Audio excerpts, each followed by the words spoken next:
My name is Lumveer, and I am 50 years old.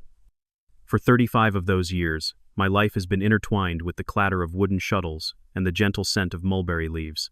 I am, or rather, was the master artisan of Thien Tom silk. When Vung Tuan, a young man in a sleek, expensive suit, spoke those words in front of the entire workshop, I simply nodded. My calloused hands, the only asset I truly possessed, remained steady on the cold oak surface of the conference table. I hope the Aura project goes well, I said, my voice surprisingly calm. The room fell silent. My apprentices, young men and women I had guided from their first clumsy attempts at holding a silk thread to becoming skilled weavers, stared down at the table, daring not to look up. Vung Tuan's eyes narrowed. He was 28, armed with an MBA from some prestigious American university. He had been brought in by his father, the new investor who had just acquired Thien Tom 3 weeks ago to optimize the workflow. He had never truly touched a silk thread, never understood the difference between machine-spun and hand-woven. To him, it was all just numbers on a spreadsheet. "What do you mean by that?" he asked, his tone laced with challenge. I smiled, a smile honed by 35 years of ups and downs. "You'll figure it out." I stood, not waiting for another word, and walked toward the workshop. It was more than a workplace, it was my sanctuary. Vung Tuan followed, hovering in the doorway like a ghost, as if he wanted to say something but couldn't find the words. Or perhaps he just wanted to ensure I was truly leaving. I began to pack my personal belongings, not many, just a few well-worn wooden tools, some old notebooks filled with sketches of patterns. The legacy of my master, and of the entire Thien Tom lineage, was not in these objects. It was in my mind, in the memory of my fingers. Suddenly, Vung Tuan's voice boomed across the vast workshop. "Security, bring it in." 2 burly guards in crisp new uniforms pushed a heavy industrial machine into the center of the room. It was a laser cutter, cold and impersonal. My heart tightened. I knew what he intended to do. To show our determination to break with an inefficient past and welcome a future driven by data and AI, Vung Tuan announced, his voice as dramatic as if he were on a grand stage, "We need a symbolic act." He gave a signal. 2 other employees, their faces pale, carried the 1,000-year phoenix tapestry from its protective frame. It was my masterpiece, the spiritual child I had spent 5 years weaving from the most precious silk threads using the lost technique of Von Cum, cloud brocade. The tapestry shimmered under the lights, the image of the phoenix so alive its feathers seemed to change color with every viewing angle, from the brilliant gold of the sun to the deep crimson of dusk. "Stop!" shouted Abin, my eldest apprentice, rushing forward. The 2 guards immediately intercepted him. I said nothing. I just stood there, staring directly into Vung Tuan's eyes. In them, I saw not malice, but something far more terrifying, the emptiness of a man who believes everything in the world can be quantified and replaced. He believed the beauty of this phoenix was just a collection of pixels, a complex algorithm his AI machine could replicate in a few weeks. "Cut," Vung Tuan commanded. The shriek of the laser was deafening, cruel. A streak of green light tore through the fabric. The phoenix was ripped in 2. The golden threads, which I had cherished like treasures, were now charred, curling in agony. A soft sob could be heard from someone in the crowd. The machine roared again, and then again. My 5-year masterpiece, a century's legacy, was turned into a pile of smoldering rags in less than a minute. Vung Tuan looked at the ashes on the floor, then at me, a triumphant smirk playing on his lips. "That is the future, Mr. Lam. Efficient, decisive. No room for sentiment." I did not reply. I quietly turned, picked up my small toolbox, and walked out the door where I had spent most of my life. The afternoon Shanghai wind blew in, carrying a chill, but it was not as cold as the emptiness Vung Tuan had just created. He had made a mistake, a big one. He thought he had destroyed a tapestry. In reality, he had just destroyed the only bridge connecting Thien Tom to its very survival. That bridge was named Aura, and its cornerstone, the Von Cum technique, existed only in the mind and hands of the artisan he had just humiliated and dismissed. I arrived home as dusk was settling. Our small house was nestled in a quiet alley, a world away from the glittering skyscrapers of Pudong. My wife, Mai, was watering the orchids on the porch. Seeing me home earlier than usual, carrying only a small wooden box, she asked no questions. She quietly set down the watering can and led me inside. "I'll make you a pot of tea," she said softly. 25 years of marriage had taught her how to read the storms in my silence. I sat down in my usual chair, placing the toolbox on the table. Inside were ebony shuttles, silver needles, tools that 3 generations of artisans in my family had used. They were silent, but I could hear them screaming. I had failed to protect my master's legacy. The promise I had made to him when he entrusted the workshop to me echoed in my ears. Veer, never let this flame die out. I had let it die. Or rather, I had allowed a fool to extinguish it with cold water. Mai brought the tea.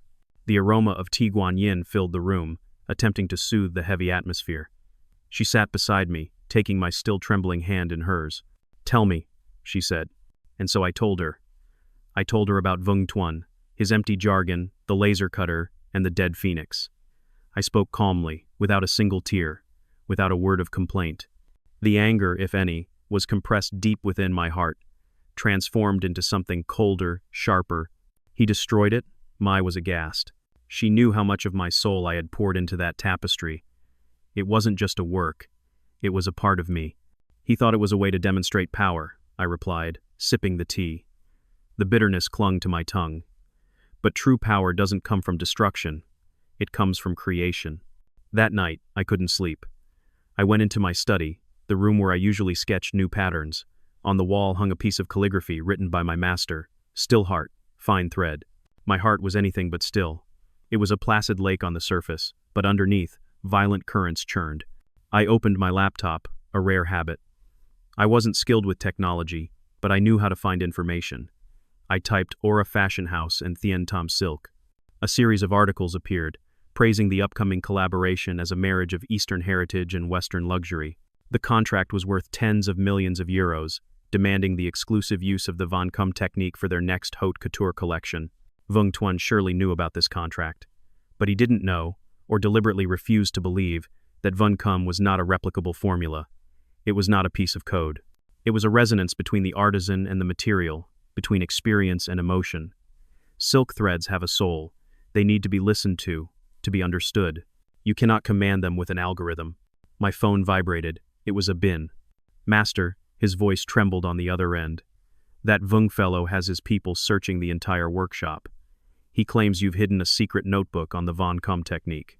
He's even brought in a team of tech experts, installing 3D scanners and countless sensors around your old loom."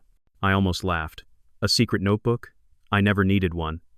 The entire secret was in these 10 fingers. "Let him search," I told Abin. "What he is looking for does not exist there." "But what about the Aura contract? The deadline to submit the samples is only 4 weeks away." "That is no longer my problem, Abin," I replied. Though a pang of sorrow for those left behind tightened my chest. "I have been terminated, effective immediately." I hung up and looked out the window. Shanghai at night was a blaze of lights, a symbol of modernity and speed. Vung Tuan belonged to that world. He believed in speed, in replaceability. He didn't understand that some things, the more you rush them, the more easily they break. Silk is one of them, and so is a reputation. He was about to learn that lesson in the most painful way possible. 2 weeks passed in near absolute silence. I spent my time tending to the orchids with Mai, rereading old books on the art of silk weaving, and practicing calligraphy to keep my mind still. I deliberately avoided any news about Thien Tom. I didn't have to. I knew what was happening there, just as a gardener knows a tree will die once its roots have been severed. The silence was broken on a Tuesday morning by a call from an unknown number with a French country code. I hesitated for a moment before answering. "Excuse me, am I speaking with Mr. Veer?" a woman's voice asked, speaking perfect Mandarin but with a foreign accent. "Yes, this is he," I replied. "Good morning, Mr. Lam. My name is Isabelle Dubois, the creative director of Aura Fashion House. We have been trying to contact you through Thien Tom, but have not received a satisfactory response." My heart beat a little faster. "Is there a problem, madame?" "We have received the first samples of the Von Cum silk from your new CEO, Mr. Vung Tuan, Miss," Dubois said, and I could sense the disappointment in her voice, though she tried to mask it with politeness. "Frankly, we are perplexed. They bear no resemblance to what we have seen in your previous work. They lack life." Lacked life. The perfect description. That's what happens when you let a machine do the work of a soul. "Mr. Vung insisted that this is an upgraded technique using AI, resulting in a more uniform and flawless product. But we are not looking for machine perfection, Mr. Lam. We are looking for the soul in your work. The patterns on the tapestry you sent us last year, they seem to dance. These new samples are just dead images." I remained silent, letting her finish. "We were told that you are no longer working at Thien Tom. There are some rumors, quite concerning ones.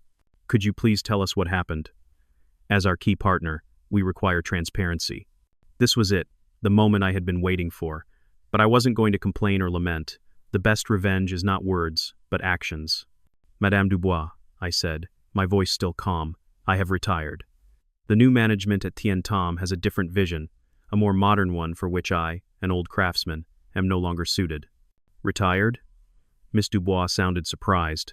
But this project was built around your talent. We signed with Queen Tam because we believed in your hands. I am very sorry for the inconvenience. Perhaps you should discuss this further with Mr. Bean. He is very confident in his new technology. There was a long pause on the other end of the line. I could picture Miss Dubois in her chic Parisian office, frowning at the soulless silk sandals Queen Tam had sent. Mr. Lam, she finally said, her voice now pleading. Our collection depends on the Bon Ton technique. Paris Fashion Week is just 3 months away. Is there any possibility that you could work with us as an independent consultant? A direct offer, a lifeline flown from Paris, but I didn't grab hastily. Madame, I appreciate your offer, but I have promised my wife a proper retirement. Besides, all the looms and materials belong to Queen Tam. I only have my own convenience. We can provide everything you need, Mr. Dubois said immediately. Looms, the finest materials, a private workshop. Anything. We just need your agreement. I smiled. The fish had taken the bait, but I needed a little more time for the fish to realize just how desperate it was.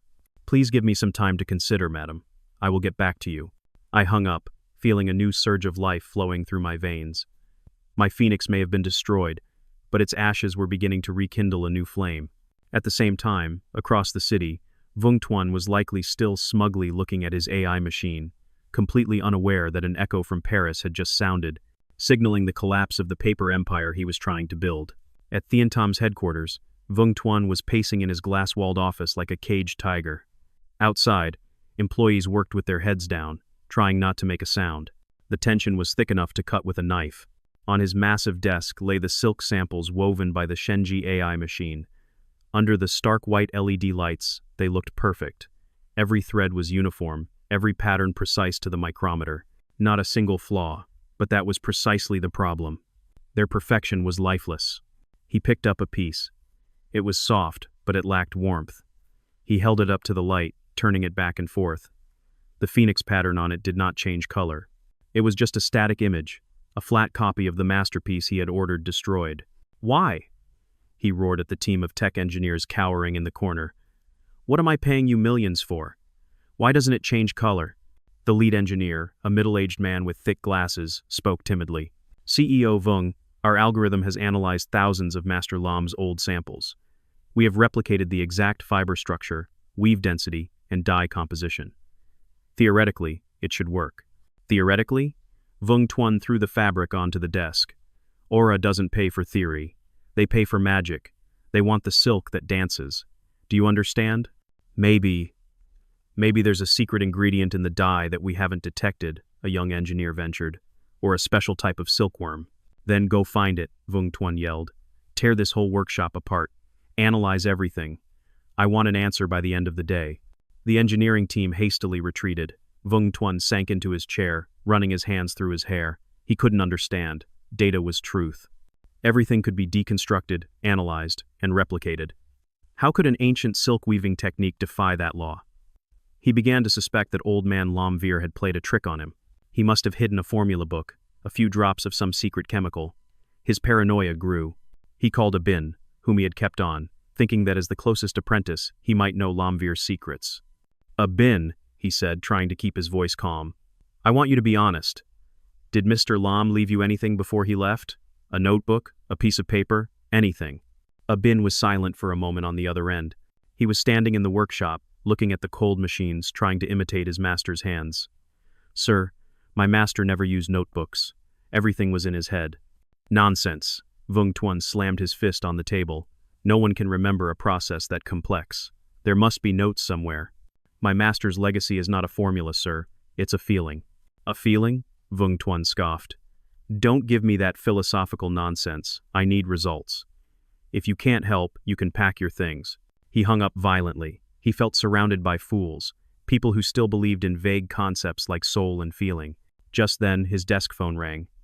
It was a number from Paris. He took a deep breath, smoothed his hair, and answered with the cheeriest voice he could muster. "Isabel, so good to hear from you." "Mr. Vung," Miss Dubois' voice was ice cold. "I am calling to formally inform you that we are suspending the contract. The samples you sent are completely unacceptable. We need to see Mr. Lomvier." Vung Twain's confidence crumbled. "Miss Dubois, I assure you this is just a minor setback. Our machine is in its learning phase. We will perfect it soon." "We don't have time for your machine to learn. Fashion Week is approaching. Either you bring Mr. Lomvier back, or we will find another supplier. And believe me, with Aura's reputation, we will make sure the whole world knows why Thien Tom is no longer our partner. You have 48 hours. Miss Dubois hung up. Vung Tuan sat there, stunned. 48 hours. He had personally dismissed the only person who could save him. He had humiliated him in front of everyone. He had destroyed his masterpiece. How could he possibly ask him to come back now? His arrogance was melting away, leaving behind a raw, naked fear. For the first time in his life, Vung Tuan realized that there were things that money and technology could not buy. He looked at the Shenji AI machine operating mindlessly through his office window. It was a perfect, powerful, and efficient machine, but it had no soul. And that was exactly what he desperately needed. While Vung Tuan was drowning in panic, I received an email. The subject line was simple: an invitation for Master Lam Veer. The sender was a company with a rather interesting name, Golden Silk. I had never heard of them. I opened the email with some curiosity. The content was brief and formal. They introduced themselves as a sustainable fashion startup, specializing in combining traditional crafts with modern design. They expressed deep admiration for my career and wanted to invite me to visit their workshop, hoping for a future collaboration. It was signed by Trunan, founder and CEO. Normally, I would have ignored such an email, but something in their wording, a genuine reverence, devoid of empty business jargon, caught my attention. Moreover, the name Golden Silk was thought-provoking. Silk, after all, was often called soft gold. I decided to reply. I made no promises, simply stating that I would arrange a time to visit. A week later, I found the address they had provided. It wasn't in a modern industrial park, but in an old workshop district by the Huangpu River, a place that urbanization seemed to have forgotten. There were no gleaming glass buildings, only moss-covered red brick walls and large windows. A young woman, perhaps around 30, dressed in a simple yet elegant silk dress, was waiting for me at the gate. "Uncle Lum," she said with a warm, radiant smile. "I'm Trunan. Thank you so much for coming." Her demeanor was completely different from Vung Tuan's. There was no condescension, only the respect of a younger generation for an elder. We went inside. Their workshop was not even a fraction of the size of Thien Tom's, but it was immaculate, orderly, and filled with natural light. Instead of noisy AI machines, I heard the familiar clatter of wooden shuttles and the soft murmur of conversation. About a dozen artisans, both old and young, were working at wooden looms. They weren't weaving silk, but other traditional fabrics: hemp, indigo, dyed cotton. When they saw me, they all stopped and bowed their heads respectfully.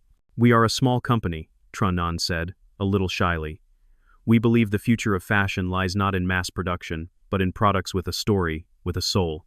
We want to preserve and promote the craft techniques that are slowly fading away." She led me to a private corner where a single, empty silk loom stood in a place of honor. "I have always dreamed that one day Golden Silk could weave its own silk," she continued, her eyes sparkling.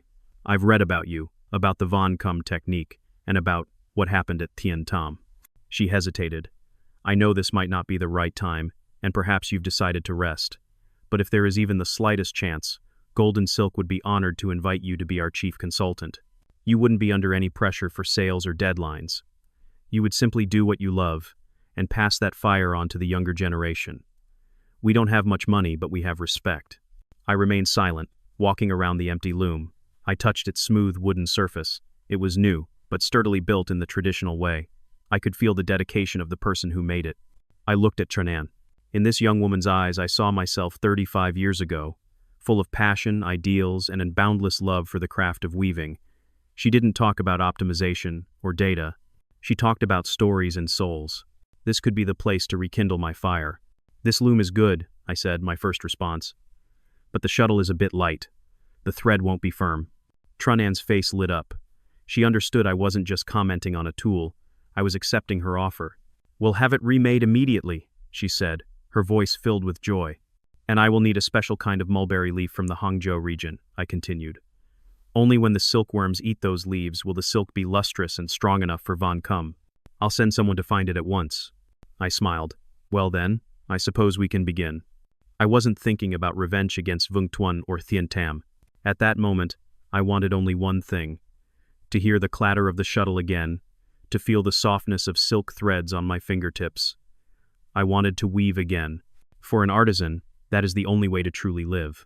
My first day at Golden Silk was unlike any other in the past 35 years. There were no pressures, no pointless meetings. Trun An had given me a private, quiet workspace overlooking the river. The new loom, adjusted to my exact specifications, was ready. The shuttles, made of heavy Ziton wood, rested perfectly in my palm. Trun An had also managed to source the mulberry leaves I required. They were flown in daily from a small farm in Hangzhou to ensure their freshness. She didn't ask why I needed that specific type of leaf. She simply trusted me. That trust was more precious than gold. But I didn't rush into weaving. The Von Cum technique cannot be rushed. It demands meticulous preparation from the very first step. I spent the entire week doing just one thing: raising silkworms. I personally selected the healthiest worms and fed them the premium mulberry leaves. I carefully monitored the room's temperature and humidity. Bin, after officially resigning from Thien Tam, had come to Golden Silk to assist me. He was surprised to see me spending so much time on such seemingly simple tasks. "Master, why don't we just use pre-made thread? It would be much faster," he asked. I shook my head. "Bin, do you see the difference between tea brewed in a Yixing teapot and tea made in a plastic cup? The same tea, but a different flavor. Silk is the same. The soul of the fabric is formed from these very leaves, from our care." That was the first secret that Vung Tuan and his AI machine could never discover. The secret wasn't in the weaving process, but in the origin of the thread. An AI could analyze the chemical structure of the silk, but it could not replicate the natural, patient, and loving process of nurturing it. While I was leisurely preparing, the situation at Thien Tam was growing more chaotic. Bin told me that Vung Tuan had gone berserk after the call from Aura. He had convened an emergency meeting and made a desperate decision. He would come to see me in person. And so he did. That afternoon, a sleek black luxury car screeched to a halt in front of the Golden Silk workshop. Vung Tuan emerged, still in an expensive suit but looking disheveled, his usually neat hair now a mess. His usual arrogance was gone, replaced by anxiety and confusion. Trun An blocked him at the door.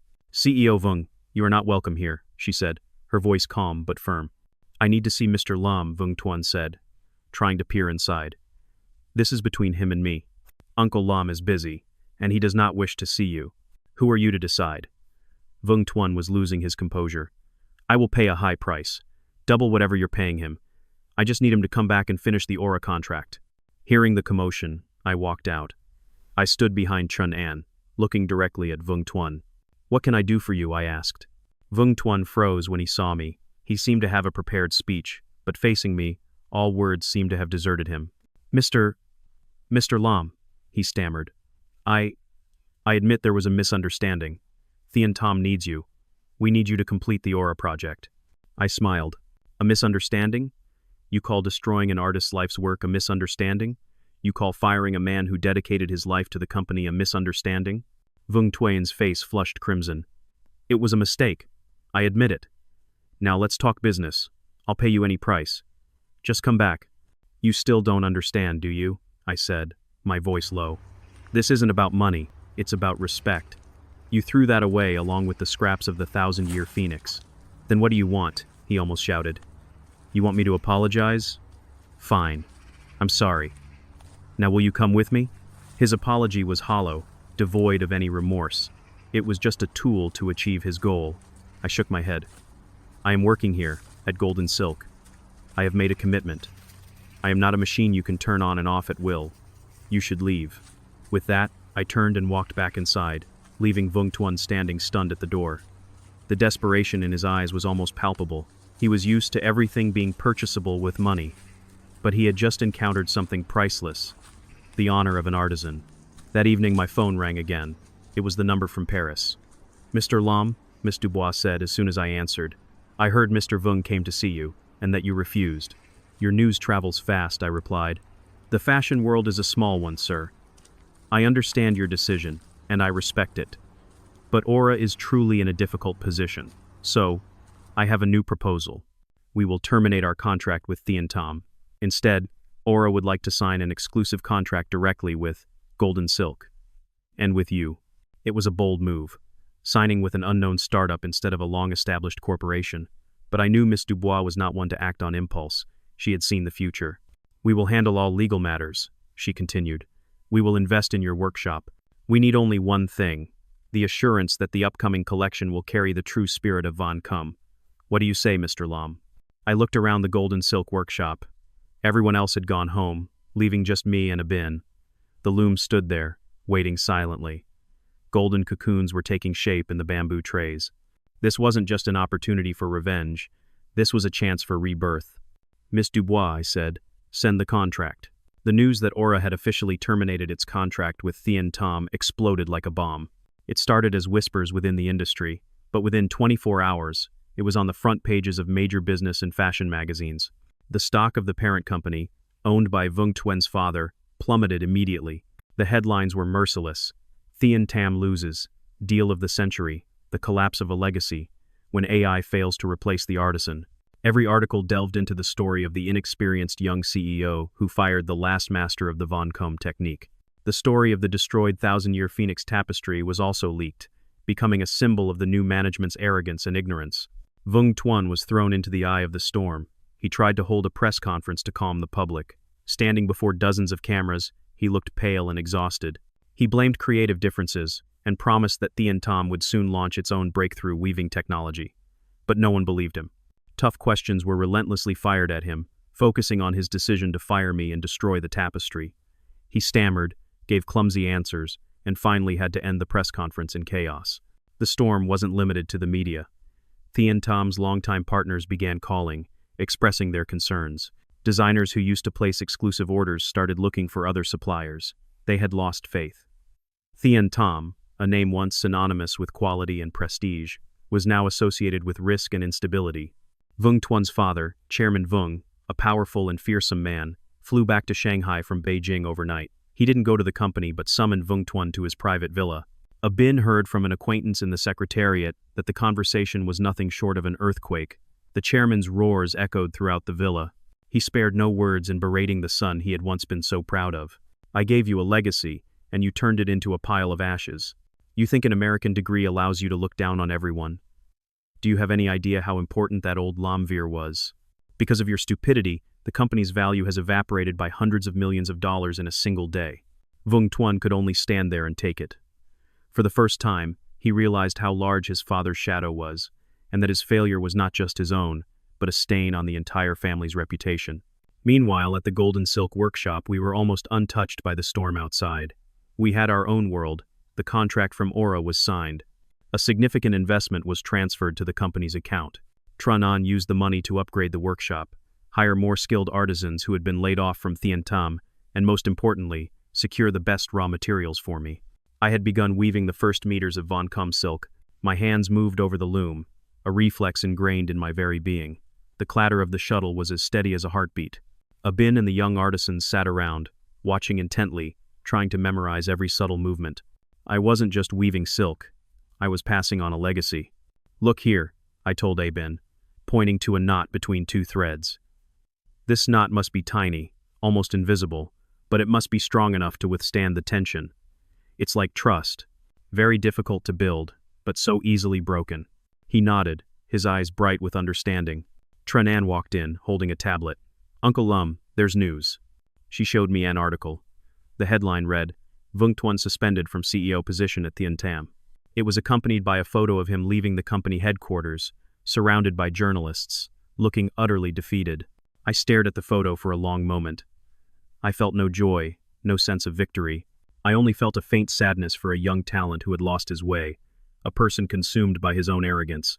They say Chairman Vung will take over temporarily and is trying to renegotiate with Aura, Trandan said. I shook my head. It's too late. The ship has already sailed. I returned to my loom. The paper storm outside could shred a corporation's reputation, but it could not touch these delicate yet resilient threads. My job now was not to look back at the past or gloat over another's failure. My job was to weave the future, a future where the value of heritage and craftsmanship was cherished as it deserved to be. The time remaining before Paris Fashion Week flew by like a shuttle through a loom. At Golden Silk, we worked day and night, not with the pressure of a deadline, but with the passion of artists at work. The workshop was always filled with laughter and conversation. The artisans who had worked under me at Thien Tom, after being laid off, had all found their way here. They brought their experience and loyalty, forming a strong team that no amount of money could buy. Under my guidance, Bin and the young weavers gradually mastered the fundamental principles of the Von Cum technique. I held nothing back. A legacy is not a secret to be hoarded. It is a flame to be passed on. Miss Isabelle Dubois from Aura flew to Shanghai twice to personally oversee the progress. The first time she stepped into the Golden Silk workshop, she was stunned. She didn't look at the emerging tapestries, but at the atmosphere. She looked into the eyes of the artisans, at Trenan's smile, at my focused expression. "This is it," she whispered in French. "This is what was missing at Thien Tom. The soul." She touched a piece of jade-green Von Cum silk I had just completed. In the natural light, it shimmered like the surface of an autumn lake, the silver ripples on it seeming to move. She was speechless. "Incredible," she said after a long pause. "It's even more beautiful than I ever imagined." The collaboration between Golden Silk and Aura was seamless. Aura's designers, instead of just sending sketches and demands, came to the workshop to work alongside us. They learned to listen to the material, to respect the manual process.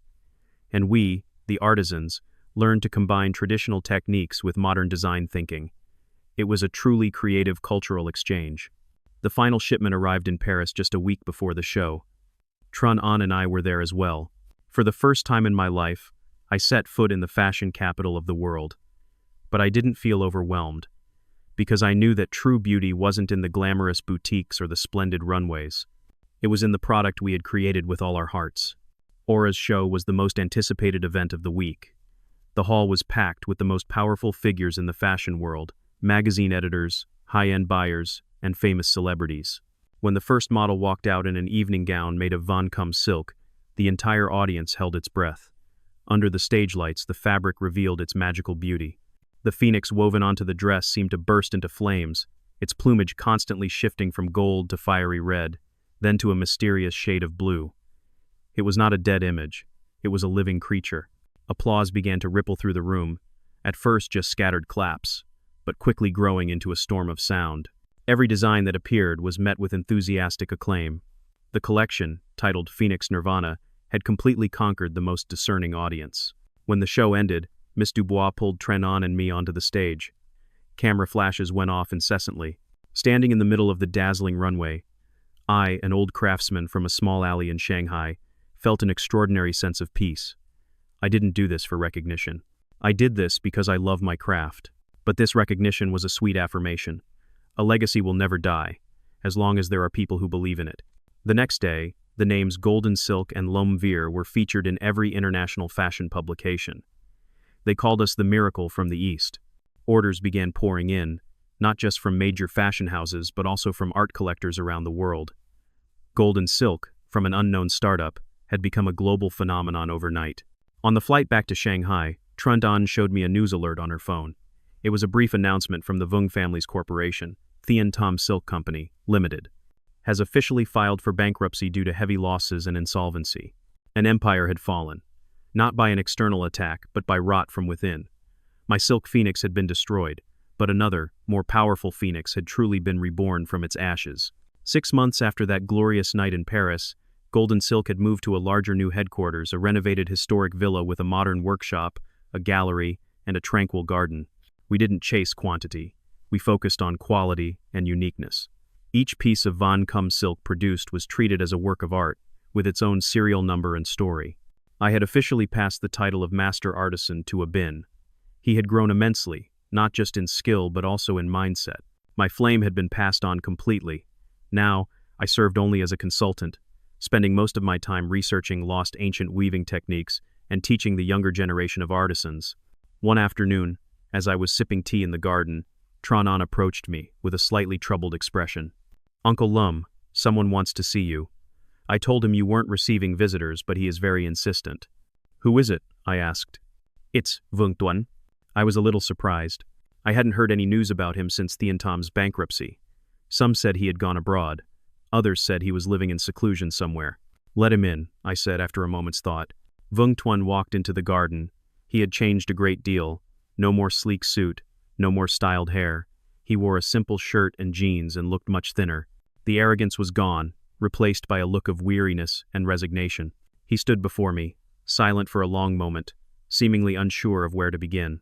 "Mr. Lam," he finally said, his voice hoarse. I didn't come here to ask for anything. I just wanted to say I'm sorry, a real apology."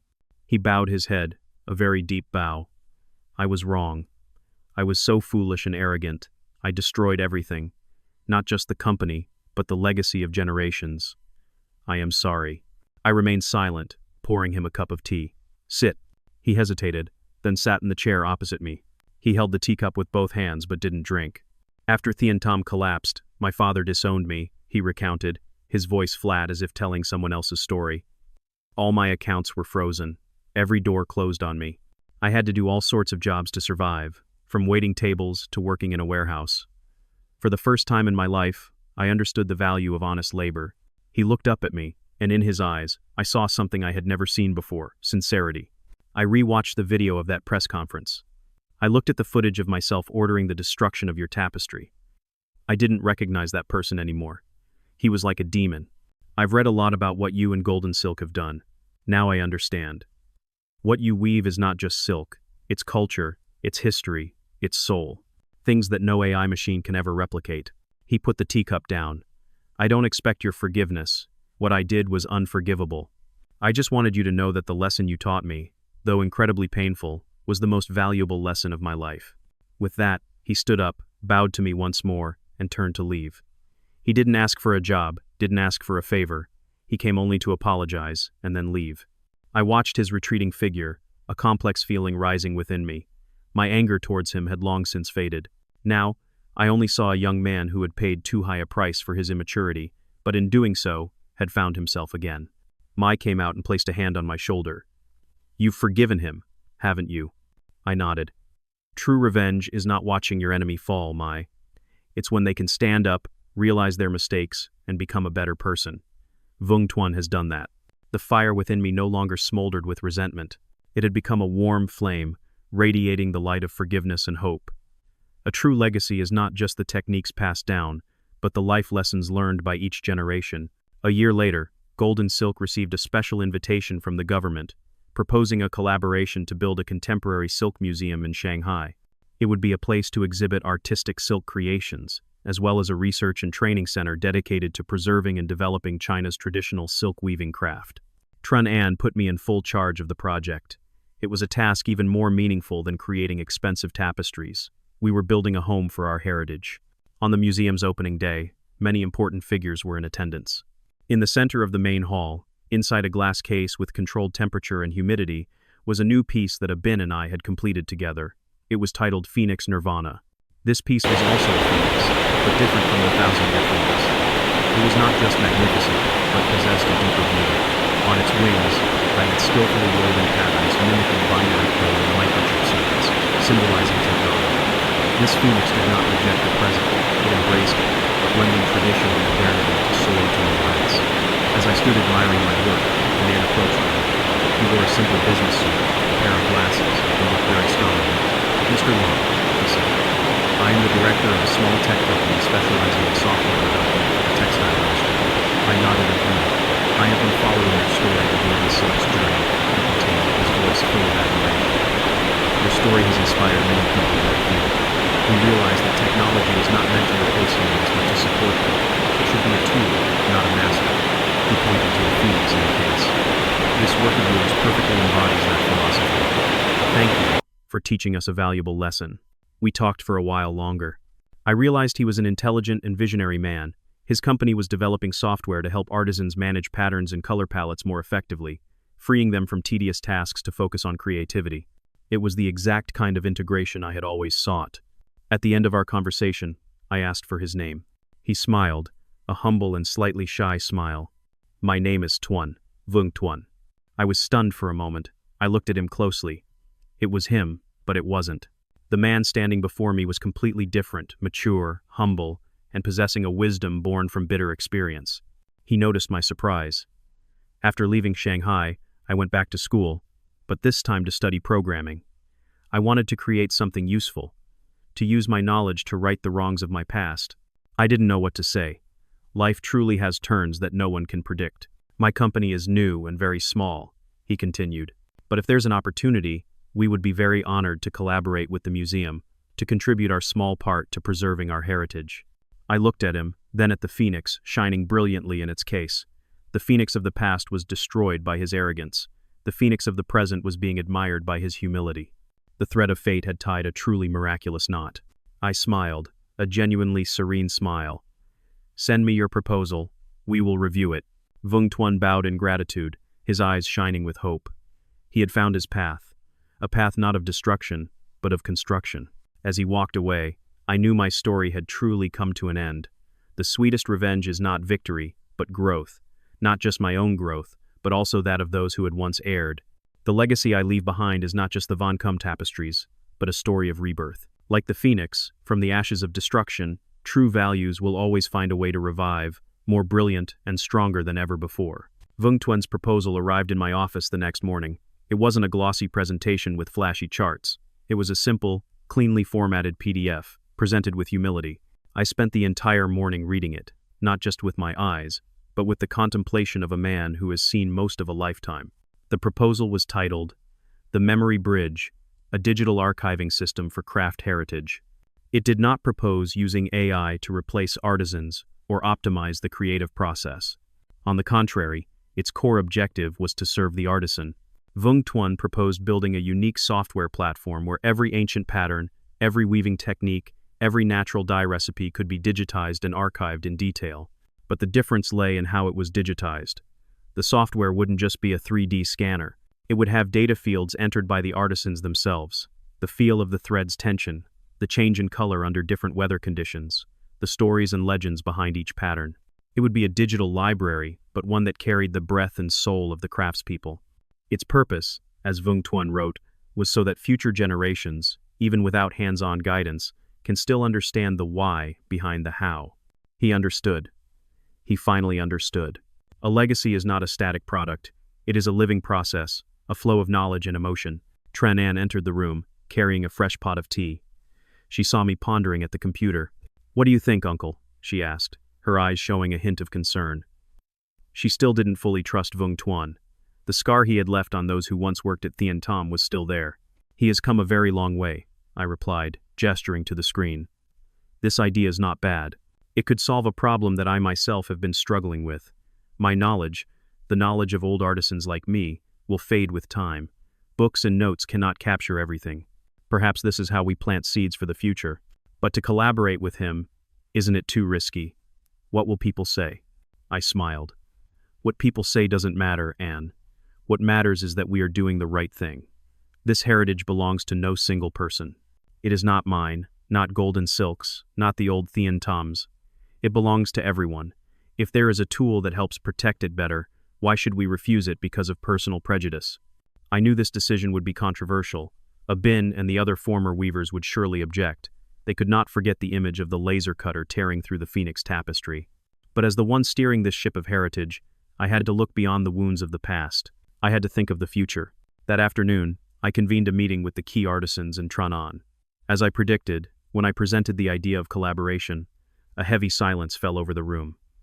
Abin was the first to speak. "Master, I can't believe it." His voice was full of hurt. "We are going to work with the man who destroyed your masterpiece, who threw us all out onto the street. He may have changed, but what he did cannot be erased." Others nodded in agreement. Murmurs of discontent began to rise. I raised my hand for silence. "Abin, you are right. What happened, we cannot forget. But we cannot live with it forever either," I said, my tone gentle but firm. "Think about it. The Von Kum technique almost died with my master's master. I was lucky to have learned it. Now I am old. Can I teach everything to all of you? Will my knowledge remain intact by the time it reaches you?" I looked each of them in the eye. The Vung Tuan of today is not the Vung Tuan of the past.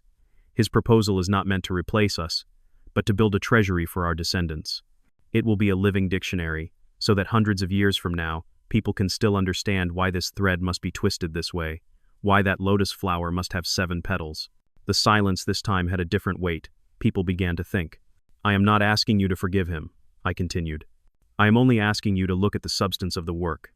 Let us give him a chance, not for his sake, but for the sake of our heritage."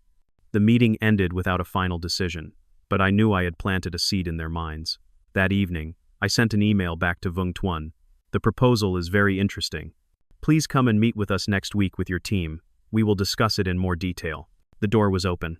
The road ahead would certainly not be smooth, but I believed it was the right one. The first meeting between the teams from Golden Silk and Vung Tuan's tech company took place in an atmosphere of both tension and curiosity. Vung Tuan's team consisted of only 3 people, including himself. They were young engineers, looking intelligent and somewhat shy, a stark contrast to the arrogant experts he had once hired at Thien Tom. On our side, besides myself, Tranan, and Abin, were 2 elderly masters of dyeing and embroidery. Vung Tuan didn't start with a flashy presentation. He simply opened his laptop and showed a demo of the software interface.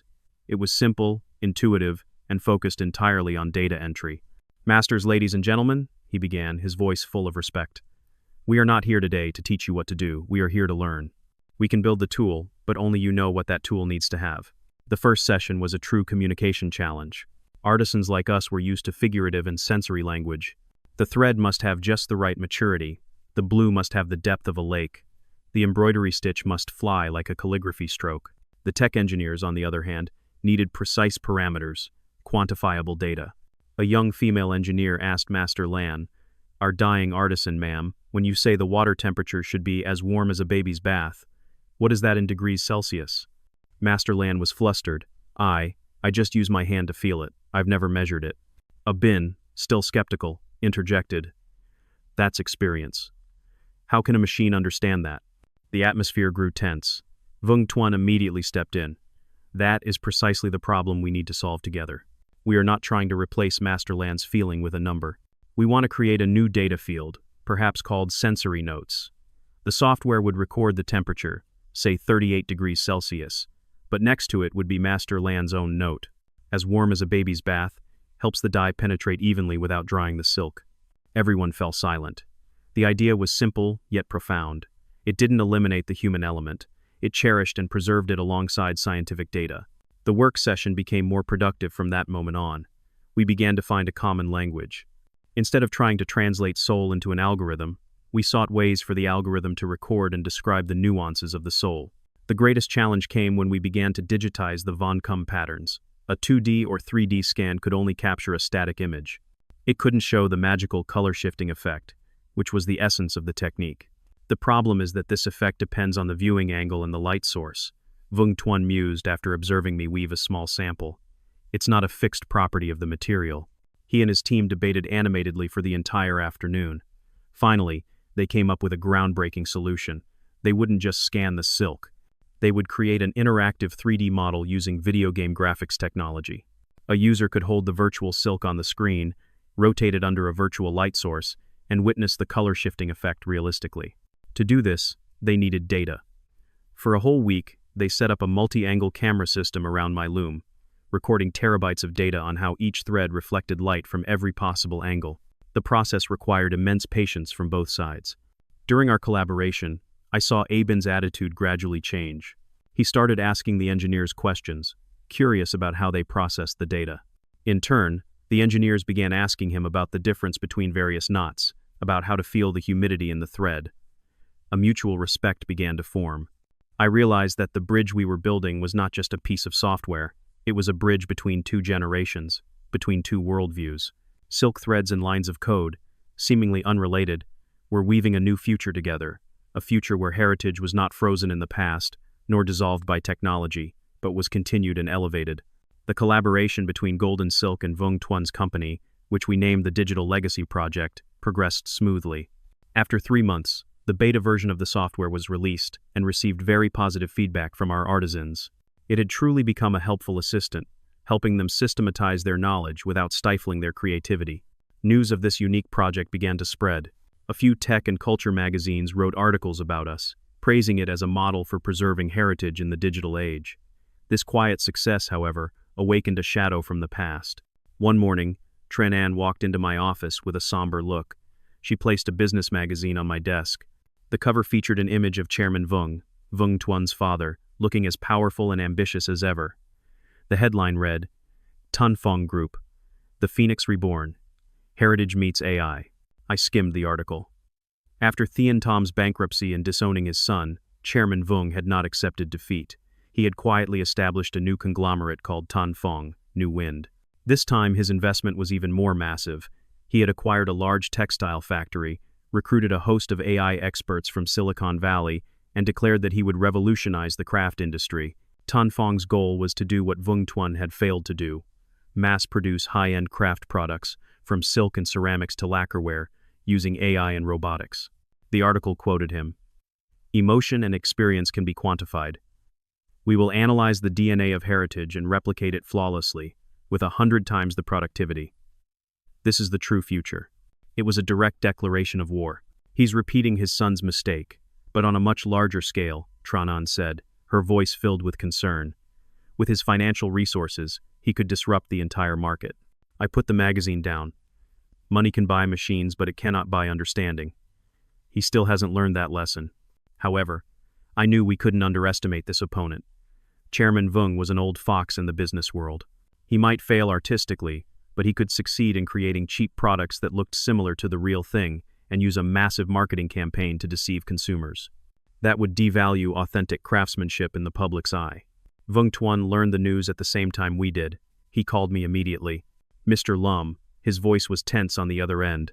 "I've read the article. I'm sorry. I never expected my father would." "This is not your fault, Tuan," I interrupted. "You cannot be responsible for his actions. But he's making the same mistake I did. It will cause a disaster. He will ruin the reputation of Chinese craftsmanship all over again." There was genuine pain in his voice. He wasn't worried for himself, but for the heritage he had once nearly destroyed. "Then we must prove that our path is the right one," I said firmly. "We cannot compete with them on price or quantity. We must win with quality, with stories, and with the inimitable soul of our products." The shadow of the past had returned, not in the form of an individual, but as a powerful economic force. This was more than a business competition. It was a war of philosophies, a confrontation between two completely opposite visions for the future of heritage. And this time, we had to fight not just for the survival of golden silk, but for the core value of craftsmanship itself. The challenge from Tanfeng forced us to accelerate our progress and think more innovatively. We needed a symbolic project, something that could show the world the difference between replication and creation, between a soulless machine and the collaboration between artisan and technology. The opportunity came from an unexpected place. The Palace Museum in Beijing contacted us. They were undertaking a large-scale restoration project, which included an ancient screen from the Qing dynasty. The screen was covered in silk, embroidered with 9 dragons chasing clouds. Over hundreds of years, however, the silk background had been severely damaged, with only a few fragments remaining. Experts had tried to reconstruct the silk pattern based on the fragments but had failed. The pattern was too complex and exquisite, seemingly woven with a lost technique. They came to us, hoping that with our experience in ancient techniques and technological support, we could work a miracle. This was exactly the test we needed, a problem that could not be solved by the computational power of AI alone. We brought the silk fragments to our workshop. Vung Tuan's team used the highest resolution scanners to analyze the structure of every remaining thread. The data was fed into the computer. The AI algorithm began to run, trying to extrapolate and reconstruct the entire pattern from the disjointed pieces. After a week, the machine produced a result, a design that was logically complete, with all lines connecting perfectly. But when I looked at it, I knew it was wrong. "It lacks key life force," I told Vung Tuan and his team. "It's too uniform, too symmetrical. Artisans of the past didn't work like machines. Their work has subtle asymmetries, its own rhythm. This cloud is too rigid. It doesn't feel like it's floating." The engineering team looked confused. The data didn't lie, but my eyes, after 50 years of looking at silk, didn't lie either. Vung Tuan thought for a long time. Then he said, "This is the limit of current AI. It can recognize and replicate based on what exists, but it cannot imagine the missing parts based on artistic sense." "So what do we do?" an engineer asked. "We will do it differently," Vung Tuan replied. "We will create an artisan's algorithm." His idea was this. Instead of letting the AI make the final decision, they would create an interactive tool. The tool would display possible options for the missing patterns based on data analysis. But the final decision maker would be me. I would look at the options, and based on my experience and intuition, I would choose the option with the most chi, or even draw a completely new one myself. Then, my choice would be fed back into the system. The AI would learn from my decision, and the next time, it would provide better suggestions, closer to an artisan's sensibility. It was an iterative process, a true dialogue between man and machine. I sat with the engineers for hours. I explained to them the principles of composition in Eastern painting, the concept of dynamic balance, of Lubai, leaving white space. They listened and translated these abstract concepts into logical rules the computer could understand. After 2 weeks of intense work, we succeeded. We had reconstructed a complete version of the pattern, one that both the computer and my eyes agreed was right. It was historically accurate and artistically alive. Meanwhile, we heard that Tan Phong had also announced their own AI heritage restoration project. They used technology to replicate ancient ceramics, but their products, though perfect in shape, were criticized by experts as soulless, the glaze too glossy, and lacking the depth of wood-fired pottery. The difference was clear. Tan Phong used technology to replace. We used technology to have a dialogue. They saw heritage as a collection of dead data. We saw it as a living entity that needed to be listened to. When the first meters of the silk background for the Palace Museum screen were woven on the looms of golden silk, I knew we had won. Not a victory in the marketplace, but a philosophical victory. We had proven that the future of heritage lies not in choosing between man or machine. It lies in the harmonious combination of skilled hands and intelligent algorithms. It lies in the artisan's algorithm. The restoration project for the Palace Museum screen was a resounding success. Leading heritage experts were astonished by the silk we recreated. It was not only identical in pattern but also carried the true spirit of the original. This event solidified the position of Golden Silk and the Digital Legacy Project as pioneers in the field of creative and respectful heritage preservation. Chairman Vuong's Tan Phong, after a few initial attempts, failed to create products with depth and gradually lost its appeal. The luxury market doesn't need perfect but soulless replicas. It needs stories, authentic values. Chairman Vuong had once again failed to understand this. His conglomerate slowly shifted its focus to ordinary consumer goods, abandoning its ambition to revolutionize the craft industry. The shadow of the past had finally dissipated. One autumn afternoon, I stood in the garden of Golden Silk, watching the young artisans at work in the workshop. Bin, now a mature and confident master artisan, was teaching a young girl how to feel the humidity of silk with the back of her hand. Nearby, Vuong Tuan's team was guiding another group on how to use the digital archiving software, helping them record their own creations. Those two worlds were no longer separate. They had merged into one, supporting and enriching each other. The artisans were no longer afraid of technology, and the tech engineers had learned to appreciate the value of manual labor. Vuong Tuan walked over to me. He was no longer the impulsive young man, nor the guilt-ridden man. He had found his peace and purpose. "Mr. Lam," he said, "my father called me last week. For the first time in almost 2 years. He didn't say much, just asked if I was doing well. And he said that he was wrong." I nodded. "Sometimes, the most expensive lessons are also the most necessary ones. You taught that lesson to both of us," he said, looking at me with deep gratitude. "You didn't just save a legacy, you also saved a person." I smiled, looking towards the workshop. "I didn't do anything. I just believed in the thread. A single silk thread is fragile, but when woven together, they become incredibly strong. People are the same. Heritage is the same. It is an endless thread, connecting the past, the present, and the future. Our job is simply to ensure that thread never breaks." I had lived most of my life. I had stood at the pinnacle and had been cast into the abyss. I had tasted betrayal and had found forgiveness. Now, as I watched the younger generation confidently walk the path we had paved together, I felt a complete sense of fulfillment. My phoenix had truly achieved nirvana. It was reborn not only in the tapestries but also in the souls of the people who had lived this story. The flame of heritage was not just passed on. It was burning brighter than ever, ready to fly into a wide-open future. And that, in the end, was the sweetest and most meaningful revenge of all.